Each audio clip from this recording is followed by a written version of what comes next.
I'm Stephen McGill, And I'm Ryan McGill. and you're watching Let's Talk.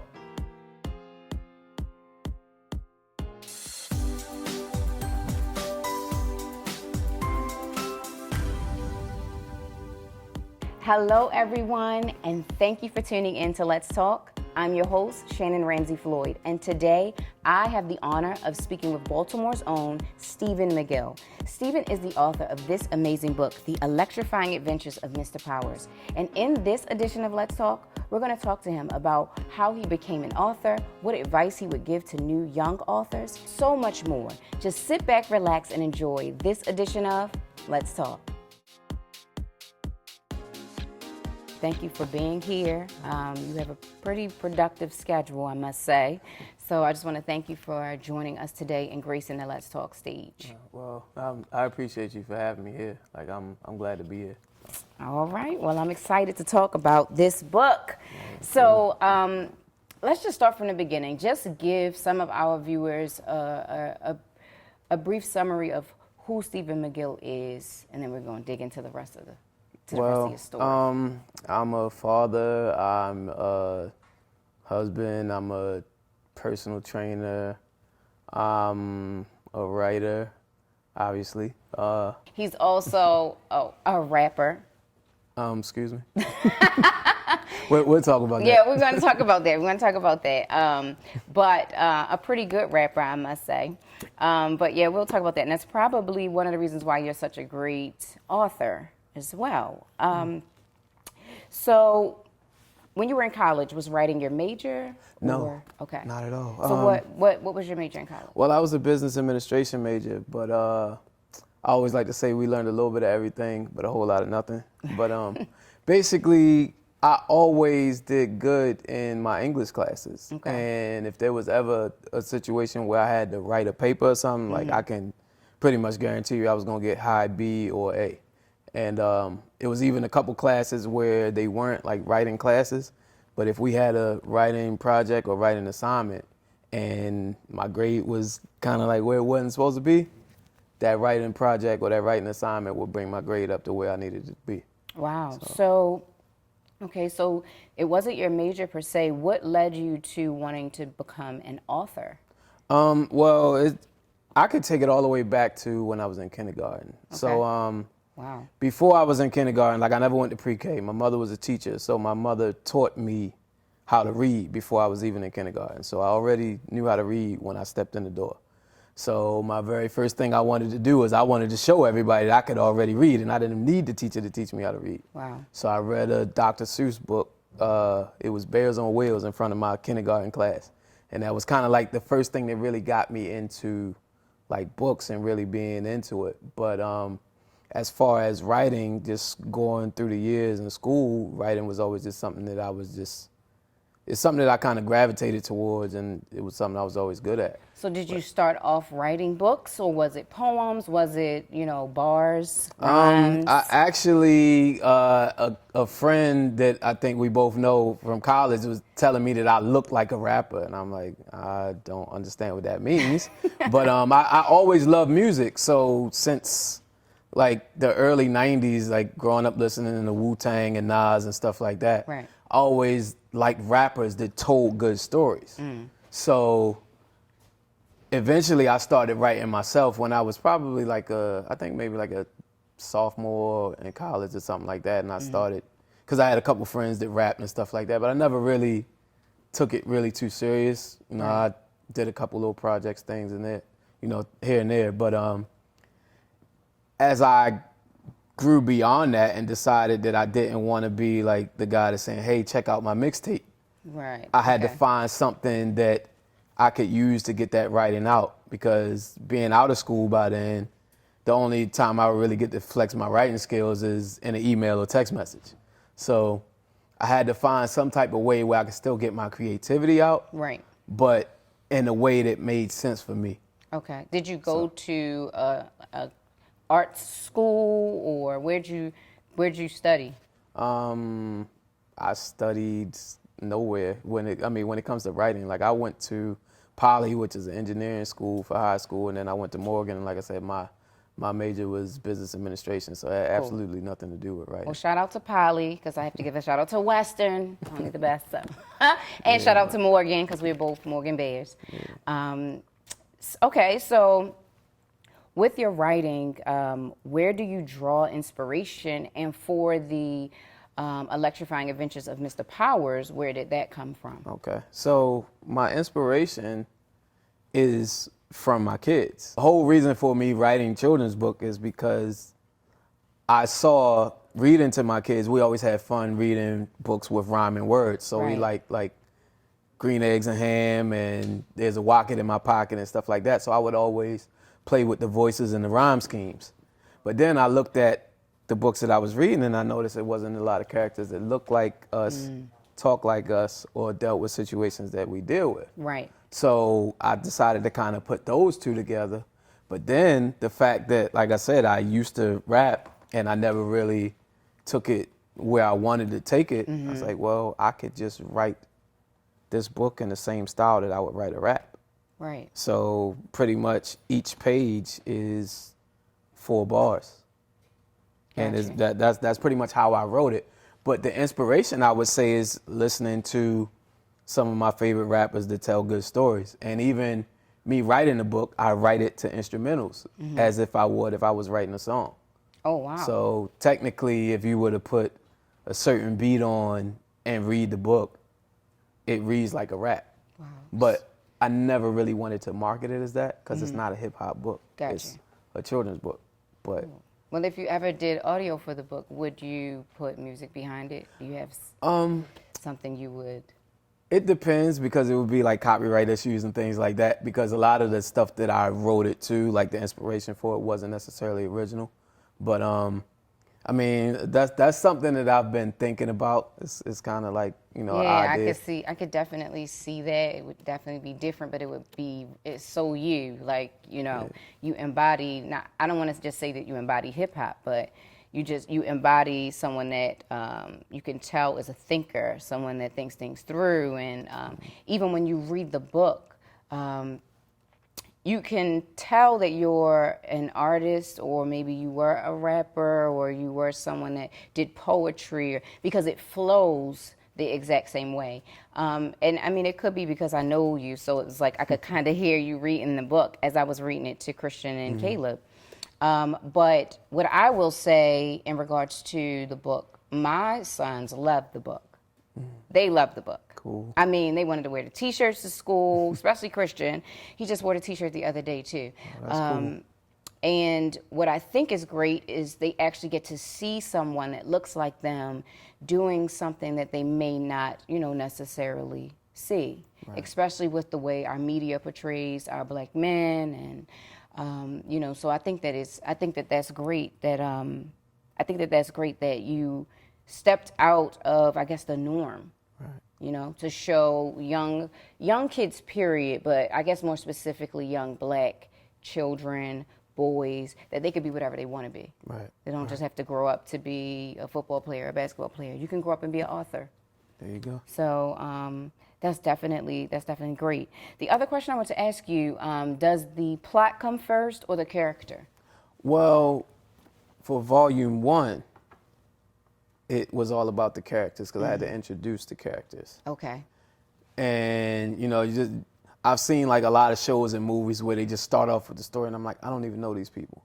Right. So I wanted to take time to kind of introduce the characters, the setting, and then we get to the story. But for volume 2, like I can't wait for people to see volume 2, because I feel like I had a lot more fun with it the second go around, because I kind of knew what to do. Yeah. Whereas volume 1, I was just first time ever doing anything like that, and kind of didn't really know what I was doing, and was just feeling things out. But in volume 2, we get right into the plot. And as you get into the plot, the main antagonist is kind of being introduced. Wow. So let's dig into this book. This is The Electrifying Adventures of Mr. Powers, Volume 1. So, okay, we know this book came, after you had kids. Mm-hmm. Is this you, or is this loosely based on you? Well, if I tell you That means that you gotta be able to keep a secret, because I don't think too many superheroes tell their secret identity. No, I'm joking. But seriously, it's it's loosely based on kind of like my life and my experiences, and the main characters are based off of myself and my oldest two kids. But I wanted to make sure that I didn't make it parallel my life. Like, I have 3 kids, and Right. my youngest won't be just thrown into the fold because it won't make sense with the story. Right. Also, I didn't want to make it too much about me, because I wanted to create characters that stand on their own the same way that they do in other stories and other TV shows and other movies. I didn't want to make it about me, because to me this is a lot bigger than me. Yeah, because it'll allow other people to relate Right. or attach themselves to the character, rather than someone saying, "Oh, I can't really relate to that story," because it's your story. Right, right. So that makes it more universal, and I think that is amazing. Who did the illustration? My friend Ronald Campbell, who actually we went to high school, we went to Poly together, and we've got a bunch of things in common. We both like Wu-Tang and, just a lot of different hip hop background things that kind of like always put us in the same circles. Right. And actually, a mutual friend of ours, Gary, who used to make beats for me when I was rapping. I know Gary. He was the one that told me that I should reach out to Ron when I was looking for somebody to illustrate the book. And this was my first time ever writing a children's book. It was Ron's first time ever doing illustrations for a children's book. And, we kind of just sat down and talked, and it was like, hey, we could do this like a rapper and a DJ do it together. We kind of just come together and put our ideas together and create something. And that's kind of where it came from. Cool. So is he also illustrating volume 2? Yes, and he's actually almost done the illustrations. Like, the plan is to have it out this summer, like right before back to school, actually. Okay, so you guys heard it first. We have volume 1 here, and prayerfully volume 2 will be ready to rock and roll by the end of the summer. Right. Everyone should take an opportunity and just go download the book, purchase the book. It is, it's just a great read for your children. It paints our Black men in such a beautiful light, but fathers all over the world, regardless of their color. It really just shows how, the dad is the protector, and, how he may have some fears, but, he still puts on that armor and goes out into this cold, cruel world and really handles himself and allows his children to have an example to live up to. Let me ask you this: How do you handle writer's block? Was there a moment that that you could tell us, involving this book, or?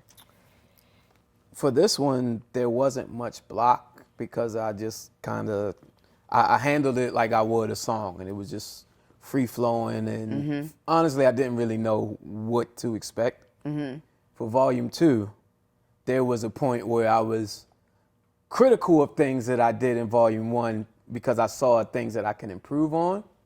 And there was a point where I took like months and didn't write anything new, because I didn't really dedicate the time to just get myself in that space. Right. And it literally took for me to take 2 hours every Sunday, and just like I would just take my laptop and go to Panera and just at a table by myself with headphones on and just write, whether it was something that was even used in the book or not. I was just writing down different ideas and different thoughts, and that got me back into the groove of it, because I think at one point when I got that writer's block, I was kind of overthinking, and then I had to kind of just get back to the basics. Yeah, as a songwriter, I definitely can relate to that. Sometimes I'll just let it go.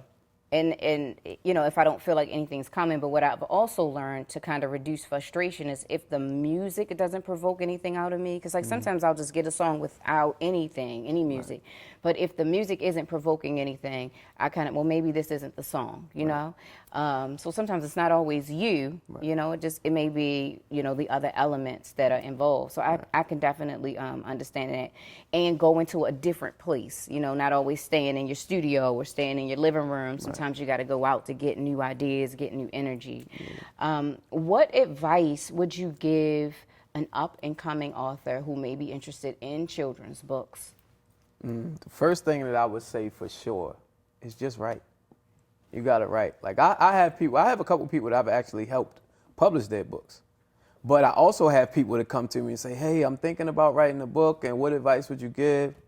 First thing you got to do is write it. Because without even writing it, like, you don't have anything to go by. Right. Your ideas, put your ideas down on paper, no matter how good or how bad they are, they're being put Gotta down. get it out. So once you get it out, then we can start to fine tune everything else. But what worked for me is I literally went on Google and I found this thing that was like 10 writing exercises to help you start your first children's book. So the very first thing it had you do was write a thank you letter to yourself. Then it was writing a story like a fairy tale, but from the villain's perspective instead of the good guy. So it's like if it was Goldilocks and the Three Bears, you would tell the tale from the Three Bears' perspective. So once I started doing stuff like that, I started having fun with writing. And then that got me kind of like, that lit the fire and kind of kick-started me to get the process going. So I would say try to find something that makes you enjoy writing and then start writing down your ideas. I want to ask you about if you feel like you're operating in your purpose. Do you feel like what you're doing right now is the timing right for you, and are you in your vein? Do you feel like this is what God's calling you to do? Because you have other things that you do. I mean, people have probably already read your shirt out there, which is Dope Dads. You do a couple of videos just talking about, your kids and things like that. So there are other things that people may not know about you as well. Do you feel like you're operating in your purpose? Well, at this point, absolutely. If you would have asked me this probably 5-6 years ago, I wouldn't know what my purpose was. But since I've started doing this stuff with the book and with Mr. Powers, it's kind of just opened doors for so many other things. Like the Dope Dad 101 thing, like we're actually doing workshops with fathers that may need a little bit of assistance, may need a little bit of help. It's even kind of like an open table discussion type of thing where we give each other tips, tricks on and advice on just, everyday fatherhood issues, raising your kids in a situation where you may not be with the kid's mother, dealing with that in the best way for the child, just all types of things. So we go to a couple different places and different events and have those workshops.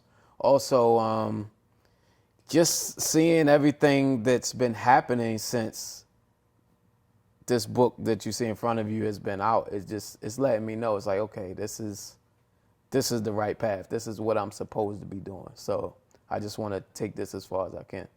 Yeah, it sounds like this was the birth of it for you. Well, this is the birth of it as far as the world can see.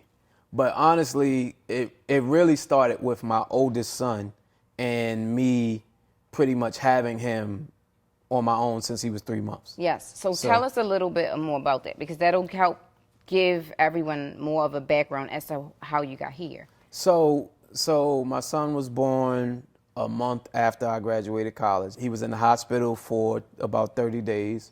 But once he came home, that's when it really hit me. It's like, oh, I got a son. Like, I have a kid. Right. I'm 23 years old. Wow. Like, I don't really know what I'm doing.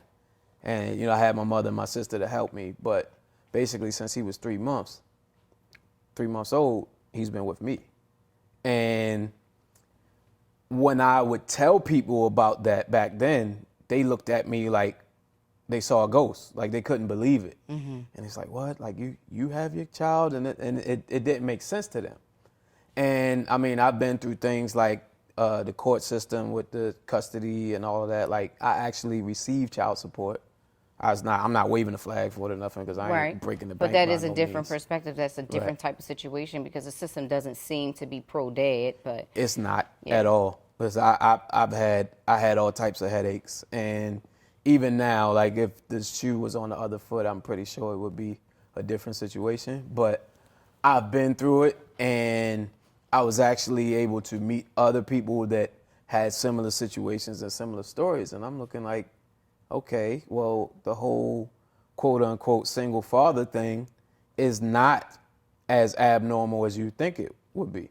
Like, I know a couple guys that, maybe their child's mother passed away or child's mother moved away and the kids are still with them.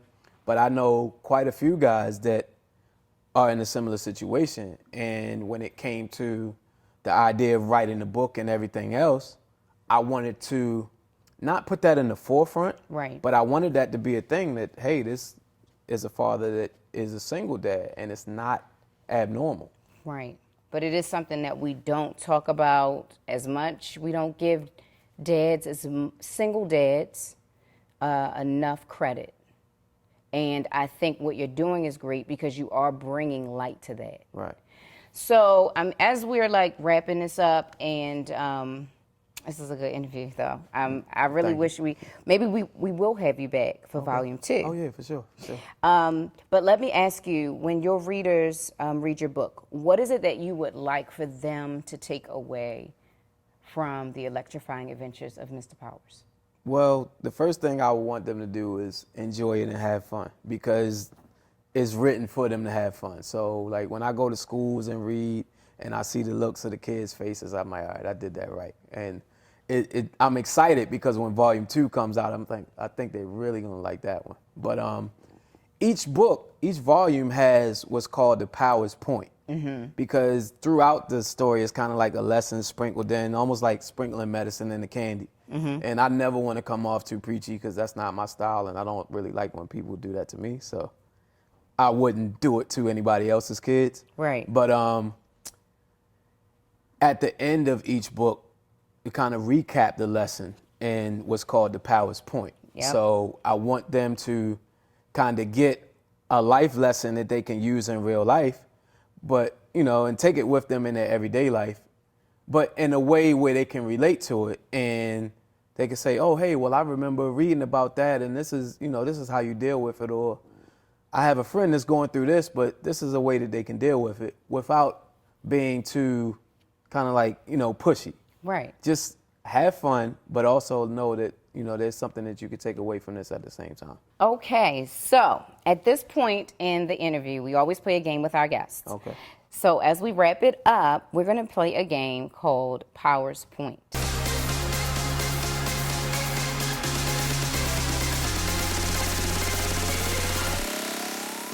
So I'm going to ask you a question. If you get the question right, you get a point. Cool. If you get the question wrong, you don't get a point. All right, so what do I win at the end? This interview. All right, cool. That's good enough. Okay, here we go. Held annually in Baltimore, what is the location of the African American Children's Book Fair? The African American Children's Book Fair. Oh, I was just in that. That's at Reginald F. Lewis Museum. Yeah, ding, ding, ding, ding, ding. Yeah, We need a ding, we need a ding. Yeah, okay, yes, you get 1 point.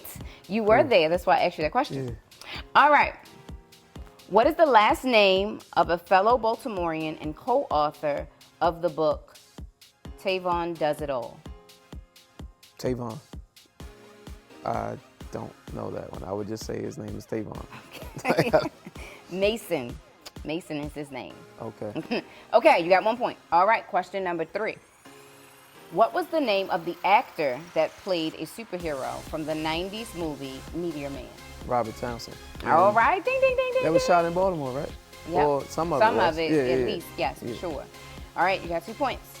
You got your last question. This wins it all, okay? Here we go. Who is the author of The Cat in the Hat? Dr. Seuss. Ding, ding, ding, ding, ding, ding, ding, ding, ding. You got 3 points. Good job. Three Give out it of up four, for not yourself. bad. Give yourself a pat on the back. Did a good job. Well, thank you for playing our game. I Thank you for having appreciate you having a little fun with us.